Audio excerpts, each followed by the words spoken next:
ચોમાસાની શરૂઆત નિયત સમયે અથવા તો એનાથી 3-4 દિવસ વહેલી થઈ જશે. 12 જૂન થી લઈને 15 જૂન સુધીમાં ગમે ત્યારે ચોમાસાની શરૂઆત છે થઈ શકે. થોડુંક અનબેલેન્સ જોવા મળશે ચોમાસું. એનું કારણ છે કે છેલ્લે આ વખતે અલ્નીનો સક્રિય થવા જઈ રહ્યો છે. વરસાદ આવે તો ચોમાસું બેસી ગયું એવું માને, એવું નથી.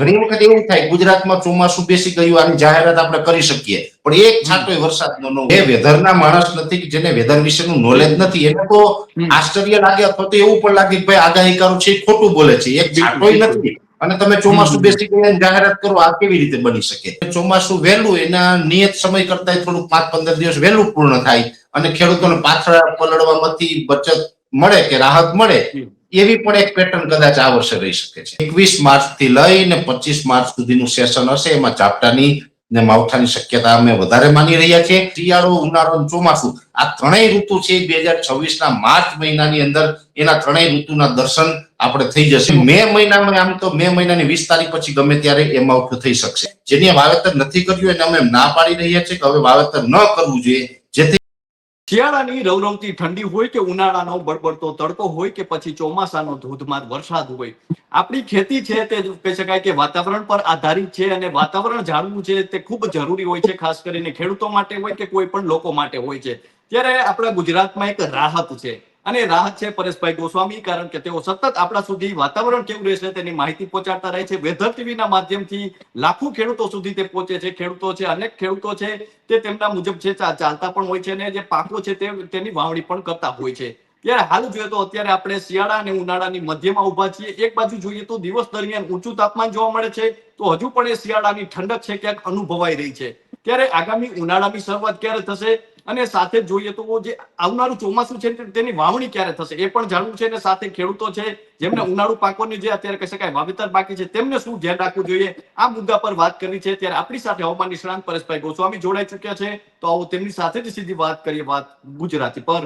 પરેશભાઈ, વાત ગુજરાતીમાં આપનું ખૂબ ખૂબ સ્વાગત કરું છું. નમસ્કાર પરેશભાઈ, આમ જોઈએ તો વાતાવરણમાં તડકો આવવાનો હોય કે પછી ચોમાસું આવવાનું હોય, ગુજરાત માટે એક રાહત છે કે પરેશભાઈ છે, કારણ કે પરેશભાઈ જે રીતે માહિતી આપે છે, અગાઉથી માહિતી આપે છે ને એ મુજબ છે એક સરળતા રહે છે. તો પરેશભાઈ, આવનારા ઉનાળા વિશે જાણવું છે કે અત્યારે શા માટે આવું વાતાવરણ જોવા મળી રહ્યું છે? ખાસ કરીને દિવસ દરમિયાન જોઈએ તો તડકો જોવા મળી રહ્યો છે અને સવારના સમયે હજુ પણ ઠંડુ વાતાવરણ જોવા મળી રહ્યું છે. તો ઉનાળાની શરૂઆત ક્યારે? ચોક્કસથી આમ જોવા જઈએ તો કૃપાલસિંહભાઈ, હવે જે મહા ગયો ને ફાગણ આવ્યો, શિયાળો ગયો ને ઉનાળો આવ્યો, ઠંડી ગઈ ને ગરમી આવી, આ તમામ વસ્તુ છે આપણે અત્યારે એકઠી થઈ છે. એ સરહદ ઉપર આપણે ઉભા રહ્યા છે. જે સરહદની એક પાર શિયાળો છે તો બીજી પાર ઉનાળો છે ને ક્યાંય હવે ઉનાળાની ગરમી છે એ આપણે શિયાળાની ઠંડી ઉડાડવા માટે હવે તત્પર થઈ રહી છે. હવે એ નજીકમાં છે. એટલે આમ જોવા જઈએ તો આમ તો હોળી પછી જનરલી ઉનાળો છે એકદમ ભયંકર રીતે શરૂઆત થઈ જતી હોય છે. આ વર્ષે ઠીક છે કે જે હોળી છે એ પણ માર્ચ મહિનાના પ્રથમ અઠવાડિયામાં આવી, નકર જનરલી દર વર્ષે ફેબ્રુઆરીમાં હોળી આવતી હોય છે, ફેબ્રુઆરીના અંતમાં પણ. અને 15 ફેબ્રુઆરી પછી ગરમીની શરૂઆત થઈ જતી હોય છે. આ વર્ષે ગરમીની શરૂઆત થઈ છે માર્ચ મહિનાના બીજા અઠવાડિયાથી. આમ જોવા જઈએ તો આજે 7 માર્ચ છે ને હવે આ અઠવાડિયું છે આજે પૂર્ણ થઈ રહ્યું છે. હવે 9 તારીખથી જે ગરમીમાં વધારો થશે, એટલે કે માર્ચ મહિનાના બીજા અઠવાડિયાથી રાજ્યના દરેક વિસ્તારોની અંદર, દરેક જિલ્લાની અંદર ગરમીમાં વધારો થવા જઈ રહ્યો છે. એક પ્રકારે એવું પણ કહી શકાય કે વર્ષ 2026ના ઉનાળાનો સૌથી પ્રથમ રાઉન્ડ છે એ આપણે 9 તારીખથી ચાલુ થવા જઈ રહ્યો છે. એક પ્રકારનો સામાન્ય નોર્મલ હીટ સ્ટ્રોક હશે, અને હીટ સ્ટ્રોક પણ કહી શકાય. જેવી રીતે હીટવેવ ના રાઉન્ડ આવતા હોય, જોકે હીટવેવ તો હમણાં નહીં આવે, હીટવેવ ને તો હજુ ઘણો સમય લાગશે. લગભગ એપ્રિલ મહિનામાં હીટવેવ આવશે. માર્ચ મહિનાની અંદર હીટ સ્ટ્રોક છે એ ચોક્કસથી જોવા મળશે. હવે જે આ હીટ સ્ટ્રોક છે એ અત્યારે જે આવશે, એટલે આમ તો 9 તારીખથી લઈને 13 તારીખ સુધીનું જે સેશન હશે, આ સેશન દરમિયાન રાજ્યના લગભગ તમામ જિલ્લાઓનું તાપમાન છે 4 થી 5 ડિગ્રી સુધી અપ થાય તેવી સંભાવનાઓ છે. અને જિલ્લા એવા હશે, જે આપણે ટોટલ જિલ્લાના લગભગ 90% જિલ્લા એવા હશે કે જ્યાં તાપમાનથી 36 થી લઈ અને 38 ડિગ્રીની રેન્જમાં જોવા મળશે. એટલે 36 થી 38 ડિગ્રીની રેન્જમાં તાપમાન આવવું એટલે ખૂબ હેવી ગરમી જ આપણે કહી શકાય. અને એમાં આઇસોલેટેડ વિસ્તારો એવા હશે જેની અંદર મધ્ય ગુજરાતના અમદાવાદ, ગાંધીનગર સહિતના વિસ્તાર હોય, ઈડર આસપાસના અમુક ગ્રામ્ય વિસ્તારો છે, પાટણ પ્રોપર કદાચ હોઈ શકે છે, અને સૌરાષ્ટ્રનું રાજકોટ અથવા તો અમરેલી આ વિસ્તાર એવો હોઈ શકે કે જ્યાં 38 ને પણ પાર થઈ શકે તાપમાન, એટલે કે 39-40 ડિગ્રી સુધી તાપમાન પહોંચી શકે છે.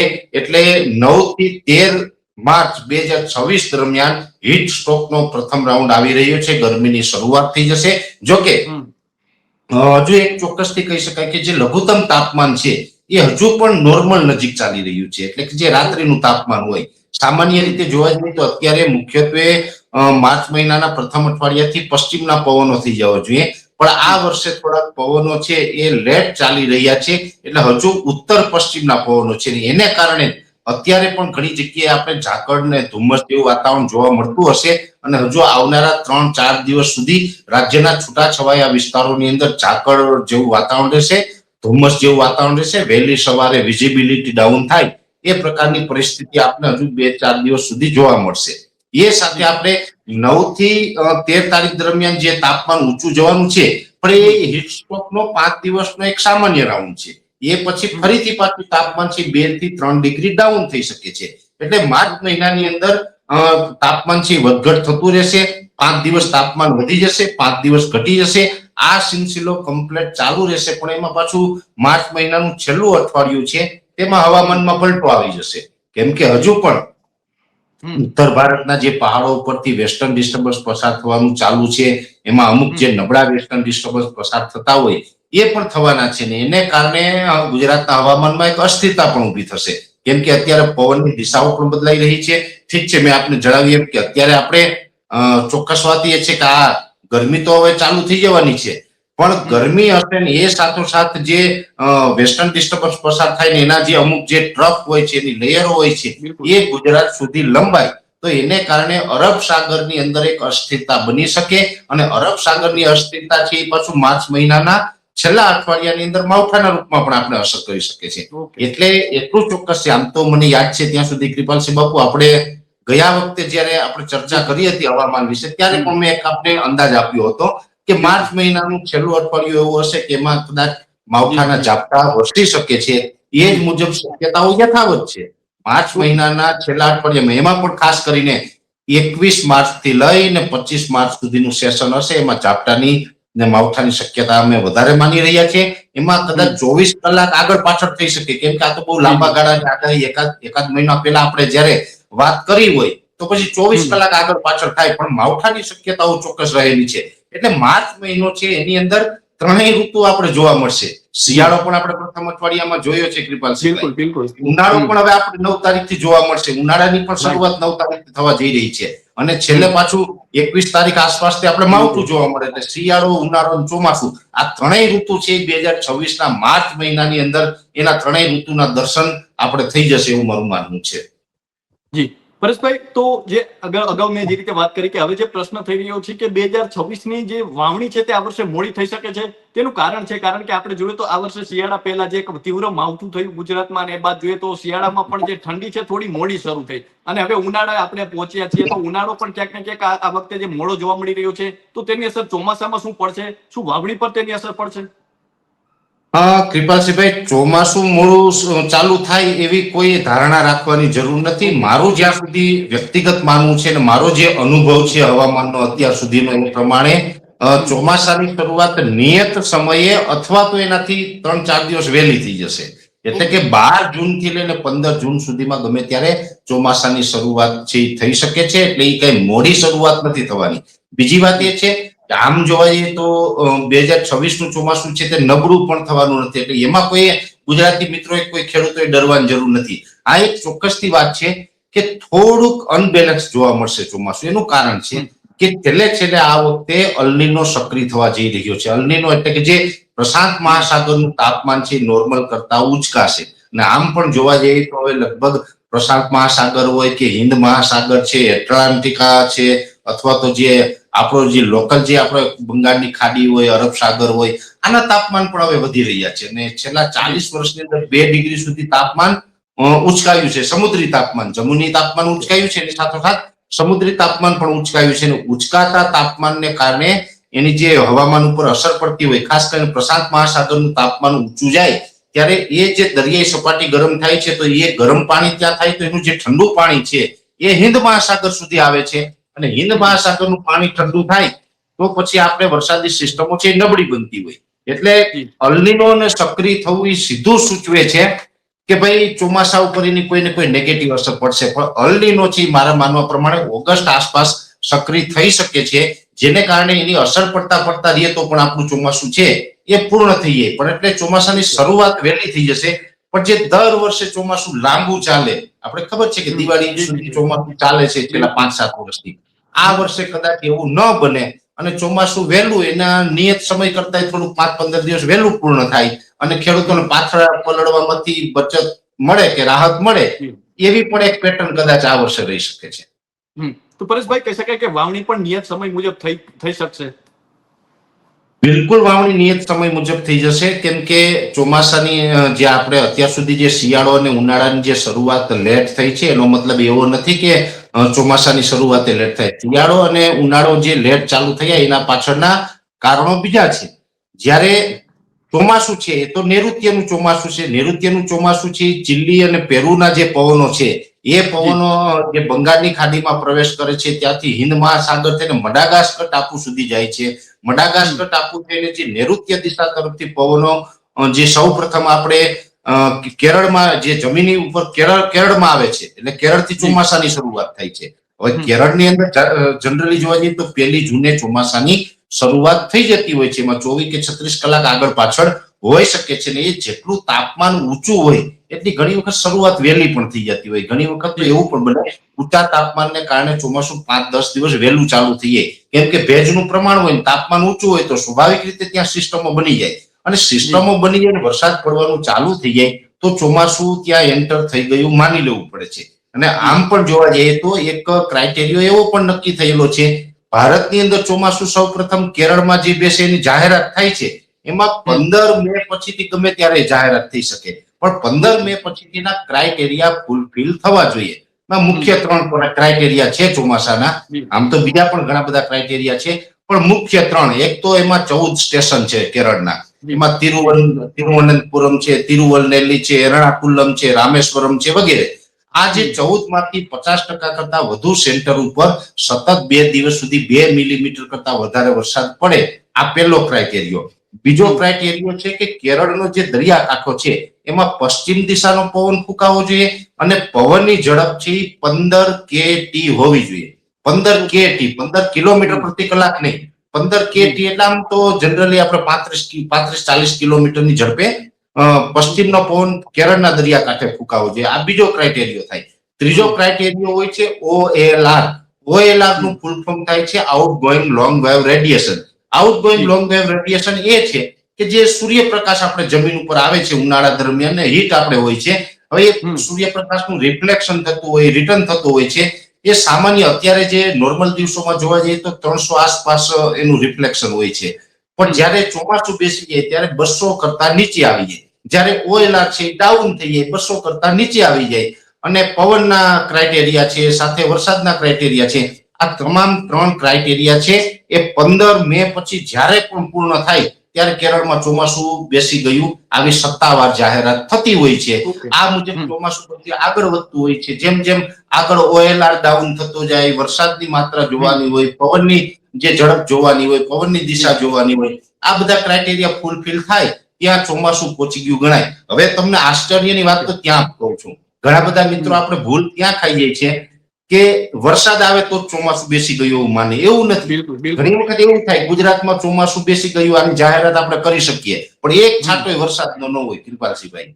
ત્યારે ઘણા બધા મિત્રોને એમ હોય કે હવે એવું તો કેવું આ જાહેરાત, અને જે વેધરના માણસ નથી, જેને વેધર વિશેનું નોલેજ નથી, એને તો આશ્ચર્ય લાગે અથવા તો એવું પણ લાગે કે ભાઈ આગાહીકારો છે ખોટું બોલે છે, એક છાંટોય નથી અને તમે ચોમાસું બેસી ગયા જાહેરાત કરો, આ કેવી રીતે બની શકે? પણ એની પાછળ આ જે એક મિટિયોલોજીના જે સિદ્ધાંતો છે, મિટિયોલોજીના જે ક્રાઇટેરિયા નક્કી કરેલા છે, આ ક્રાઇટેરિયા પૂર્ણ થાય એટલે પછી વરસાદ હોય કે ના હોય, બીજા કોઈ ક્રાઇટેરિયા ફૂલફિલ થયા હોય કે ના થયા હોય, ચોમાસાની સત્તાવાર જાહેરાત થઈ જતી હોય છે. આવું અનેક વખત ભૂતકાળમાં થયું. જોકે વરસાદ ન હોય અને ચોમાસાની જાહેરાત થઈ હોય એવા કિસ્સા ખૂબ ઓછા છે, છતાં પણ થઈ શકે આ વાત ચોક્કસ છે એટલે આ પ્રકારનું ચોમાસાની પેટર્ન ચાલતી હોય છે ને એ મુજબની પેટર્ન જોવા જઈએ તો આ વર્ષે ગરમીને કારણે સમયસર અથવા તો સમય કરતા 2-5 દિવસ વહેલું ચોમાસાની શરૂઆત થઈ જશે. જી પરેશભાઈ, અંતિમ પ્રશ્ન છે કે તમે વેધર ટીવીના માધ્યમથી જે કહ્યું હતું કે ખેડૂતોએ છે હવે ઉનાળુ પાકોનું વાવેતર ન કરવું જોઈએ, તો એનું શું કારણ છે ને ખેડૂતો જેમને ઉનાળુ પાક કર્યું છે તેમને શું કહેશો? જો પહેલી વાત તો એ છે કૃપાલસિંહભાઈ કે જેને ઉનાળુ પાકનું ઓલરેડી વાવેતર કરી દીધું છે એને તો અત્યારે પાક ઉગી ગયો હશે. એમાં ઉગી ગયો હશે એમાં 2-3 પ્રકારની સમસ્યા હશે. એક તો ડિઝીઝ એટલે કે કોઈ પણ પ્રકારનો સુકારો ને ફૂગ ને એવું બધું જોવા મળતું હશે. બીજો પ્રોબ્લેમ હશે ચૂસિયા જીવાત. ચૂસિયા જીવાત હોય તો એની અંદર પણ કોઈ પણ સારા જંતુનાશકનો છંટકાવ કરવો અને ફૂગ ને સુકારો હોય તો એના માટે કોઈ પણ સારા ફૂગનાશકનો છંટકાવ કરવો. દાખલા તરીકે કન્ટેન્ટ વાઇઝ માહિતી આપી દઉં આમ તો આપના માધ્યમથી ખેડૂતોને. કોઈ પણ કંપનીની પ્રોડક્ટ વાપરતા હોય પેસ્ટિસાઇડ કે ફંગીસાઇડમાં ભારત દેશની કંપની હોય ને એવી વાપરવી, કેમ કે બધાનો એક પોતાનો દેશ પ્રેમ હોય. મારો પણ એક દેશ પ્રેમ છે કે સ્વદેશી અપનાવો. સ્વદેશી છે ને એ સારી વસ્તુ. આપણા દેશનું નાણું આપણા દેશમાં રહેવું જોઈએ. સ્વદેશી પ્રોડક્ટ કોઈ પણ વાપરવાની. જો કન્ટેન્ટની વાત કરવા જઈએ તો જંતુનાશકની અંદર મોટા ભાગે અત્યારે જે સકિંગ પેસ્ટનો જે ઉપદ્રવ છે જેની અંદર થ્રિપ્સ હશે અથવા તો એફિડ જેસિડ હશે, વ્હાઇટ ફ્લાય હશે, આવી જે સકિંગ પેસ્ટ હોય તો એની અંદર પાયરીપ્રોક્સિફેન અને બાયફેન્થ્રીનનું કોમ્બિનેશન આવે એ વાપરી શકાય. દરેક કંપની બનાવે, સસ્તું સારું કન્ટેન્ટ છે. આ પેસ્ટ કંટ્રોલ માટે થઈ ગયું. હવે માની લે ડિઝીઝ એટલે કે ફૂગ છે. ફૂગની અંદર આમ જોવા જઈએ તો મોટા ભાગના વિસ્તારની અંદર આ વખતે શિયાળા દરમિયાન પણ અલ્ટરનેરિયા બ્લાઇટનો પ્રશ્ન વધારે રહ્યો હતો અને સાથે સાથે ફ્યુઝેરિયમ વિલ્ટ નામની ડિઝીઝ પણ આ વર્ષે શિયાળામાં વધારે હતી. એના સ્પોર જમીનમાં પડેલા હોય, ભેજનું પ્રમાણ હોય એટલે હજુ પણ એનું સંક્રમણ ચાલુ છે. આ રેસિડ્યુ ફ્રી કોઈ કન્ટેન્ટ આપણે વાપરેલા નથી અને મોટા ભાગે ઇન્ડિયાની અંદર રેસિડ્યુ ફ્રી કન્ટેન્ટ ઓછા વપરાય છે એટલે એનું જે સ્પોર હોય ને એની અસર અત્યારે જોવા મળતી હોય છે. એટલે જો ડિઝીઝ હોય, ફૂગ કે સુકારો હોય તો એની અંદર કોઈ પણ સારા કન્ટેન્ટ જેની અંદર મેટાલિક્સિલ મેન્કોજેબ અથવા કાર્બેન્ડિઝમ મેન્કોજેબ આવા કોમ્બિનેશન વાળા ફૂગનાશકનો છંટકાવ કરવાનો આગ્રહ રાખવો, જેથી કરીને આપણે એ પાકને સુરક્ષિત કરી શકીએ. એટલે વાવી દીધું હોય એની આ કાળજી રાખવાની છે. નથી વાવ્યું હોય એને અમે એટલા માટે કહીએ છીએ કે હવે સમય પૂર્ણ થઈ ગયો છે. મોટા ભાગે આપણે જોવા જઈએ તો જે ઉનાળુ પાકનું વાવેતર છે 90 દિવસનો પાક હોય છે. હવે 90 દિવસની અંદર અત્યારે માર્ચ મહિનાની શરૂઆત થઈ ગઈ છે અને અમે આગાહી એ પણ આપેલી છે કે માર્ચ મહિનામાં એક માવઠું થશે. એ તો મેં આપને હમણાં જણાવ્યું કે 21 થી 25 માર્ચમાં થવાનું છે. હવે એપ્રિલમાં થવાનું છે. એની તારીખ કોઈ હું સમય આવતા જાહેર કરી દઈશ. અને મે મહિનામાં આમ તો મે મહિનાની 20 તારીખ પછી ગમે ત્યારે એ માવઠું થઈ શકશે. એટલે જો આપણે અત્યારે વાવેતર જે ખેડૂતો કરશે ને એને પછી નોર્મલી રીતે જોવા જઈએ તો હાર્વેસ્ટિંગ નો ટાઈમ હશે મે મહિનામાં અને હાર્વેસ્ટિંગ ના ટાઈમે માવઠું થશે તો પછી એને નુકસાન થશે. એટલે જેને વાવેતર નથી કર્યું એને અમે ના પાડી રહ્યા છીએ કે હવે વાવેતર ન કરવું જોઈએ, જેથી કરીને હાર્વેસ્ટિંગ ટાઈમે આપણે એને નુકસાનીમાંથી બચાવી શકાય છે. એટલે ખાસ અમે એની નોંધ લેવા માટે ગઈકાલે પણ એની અપીલ કરેલી હતી.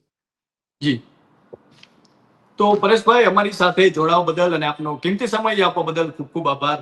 તો આ હતા હવામાન નિષ્ણાત પરેશભાઈ ગોસ્વામી. અને પરેશભાઈ જે રીતે આપણી સાથે વાત કરી છે કે આવનારા સમયમાં કેવું વાતાવરણ રહેશે, ખાસ કરીને ઉનાળા દરમિયાન કેવું વાતાવરણ રહેશે, ચોમાસામાં છે તે કે ખાસ કરીને આ વર્ષે ચોમાસું વહેલું શરૂ થશે કે મોડું શરૂ થશે, આ એક પ્રશ્ન હતો. તેને લઈને પરેશભાઈ છે એક ચોખવટ પાડી છે અને જે રીતે અગાઉ વાત કરી છે કે આપણી પાસે પરેશભાઈ ગોસ્વામી જેવા હવામાન નિષ્ણાતો છે ત્યાં સુધી ક્યાંક ને ક્યાંક એક રાહત છે, કારણ કે આવનારું વાતાવરણ છે કેવું રહેશે તેને લઈને એક અંદાજો છે તે આવી શકે છે.